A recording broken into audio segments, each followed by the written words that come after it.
Get it. Right here. We're playing MC. All right. We're playing a new game today. Okay? It's called. What did I call it yesterday? Grocery shopping. Grocery shopping. That's what I call it. We're going to play grocery shopping. Okay? If you look out here, you will see there are 5 different of what we call our boats, right? But today they're going to be our shopping carts. Okay?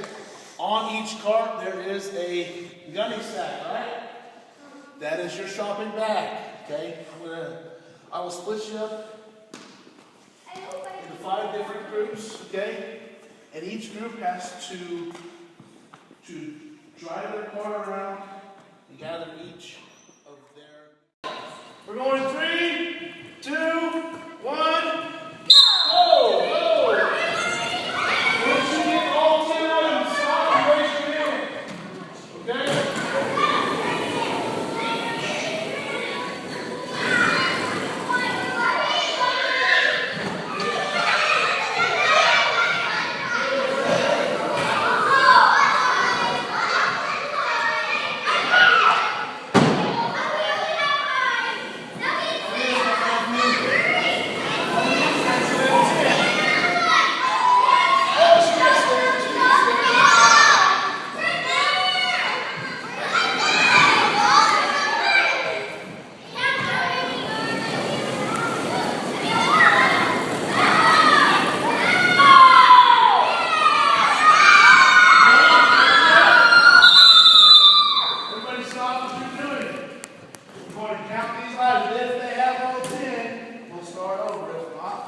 Everybody take your bags and spread out all the items all over the floor. Do not throw them, okay?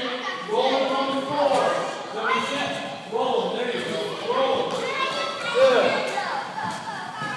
Roll them. Roll them, okay?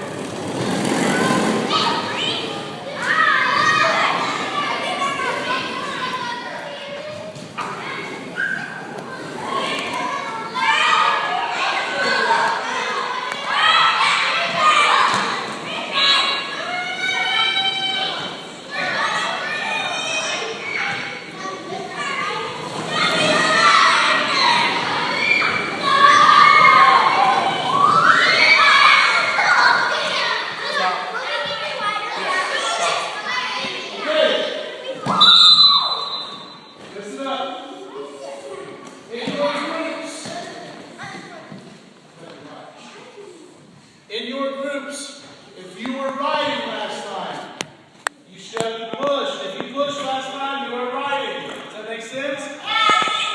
If you have a group of 3, one person has to ride twice. Okay?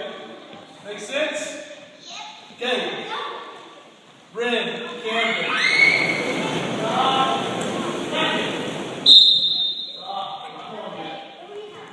You guys have dodgeballs, okay?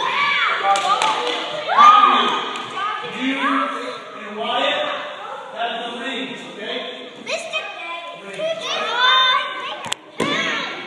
Why are you taking a picture? He's John, taking a video. you guys have both of the holes in them, okay? Yeah. Sorry. Okay? How many bucks? Okay? You have a green mask, okay? He is taking the video. Here we go. Mr. Coach, Does everybody know what you have? yeah. Going in 3, 2, 1, go!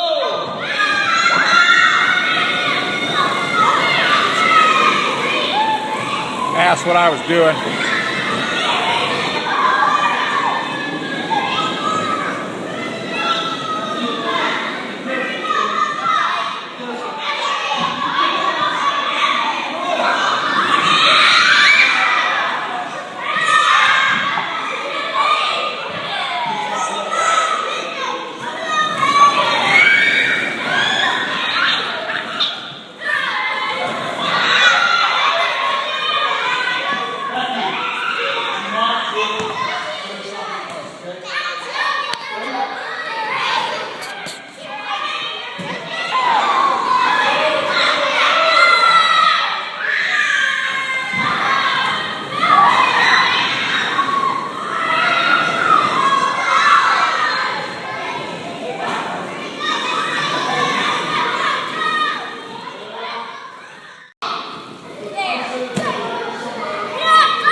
50, 50. Everybody,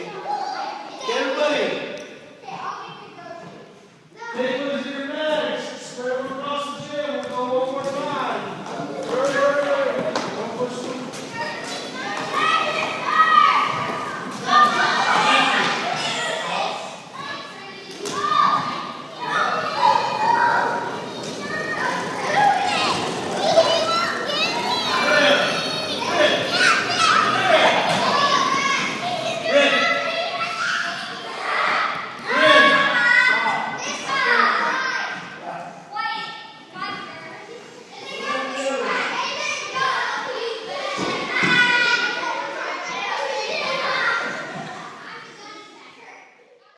My name's Kyle Bright. I just got done with my second video for my video reflections. What I'm going to talk about today is differentiated instruction, some of the problems that occurred in my classroom, and some of the things that I can do differently that'll help me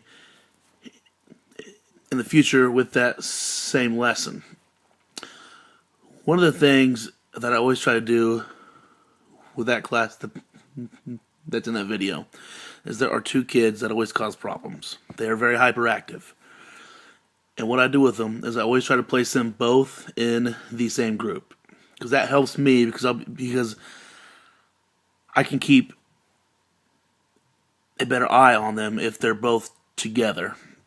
Because when they're not together, they tend to bother other students as well, and I don't want that because they seem to work better together, and when they are together, they don't bother other students.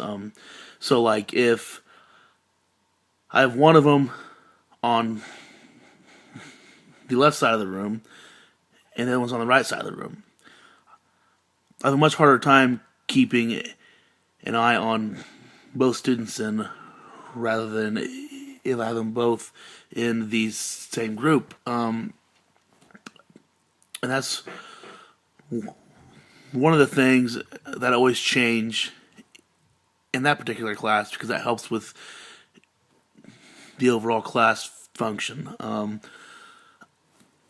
Another thing that I did with that lesson is in this video, these are our young kids. And I have each of them groups pick one item and they have to pick up all 10 of that one item. As to where when I have the older groups, I have them pick like 2 of each item because that helps them with their communication and their math skills and all that stuff. But with the younger groups, while all that stuff is important, if they can just focus on one item, then they can really work on their motor skills, and stuff like that. Some of the problems that did occur, as you can see in the video, was I had 2 different groups at 2 different times. They actually knocked the gym doors open with their carts. That's a hazard. That is not safe. I should have done a lot better job of explaining safety to them, because if there's another student, walking down the hall, and that gym door happens just to get launched open, they can hit that student and cause an injury. And also, another thing that occurred that was a problem was while I was having all of the students take all of the items out of their bags and have them spread it out on the gym floor, there were other students that were tossing stuff in the air when I asked them to roll it. That could be a hazard. It could definitely hit another student and it could harm them, stuff like that. Those are a couple problems that occurred. And also, there at the very beginning of my video, as I was trying to explain the game, was there were students that were hopping up and down, and they're kind of being, antsy because they don't want to just, have to listen to me talk. They'd rather go play. And that's another thing that I should work on. So for future reference, I'm going to do a much better job of concentrating on safety, because that is always a hazard and that should always be my main concern. I need to do a better job of having instant activity, because when those students come in the gym, they should already have an activity to do, because that will help with my classroom management and the overall flow of my classroom. One more thing I noticed again is that I tend to turn my back sometimes. I mean, not all the time. I do a pretty good job, of having my eye on every student, but not all the time. That's one of the things I have to work on. It is bad, and as soon as I turn my back, there's always going to be at least one kid who tries to take advantage of me in that situation. So that's another thing. Overall, it was a pretty good lesson. I thought it went pretty smooth. The kids enjoyed it, but there are definitely some things that I should work on. And again, my name is Kyle Bright, and this is my second video reflection. Thank you.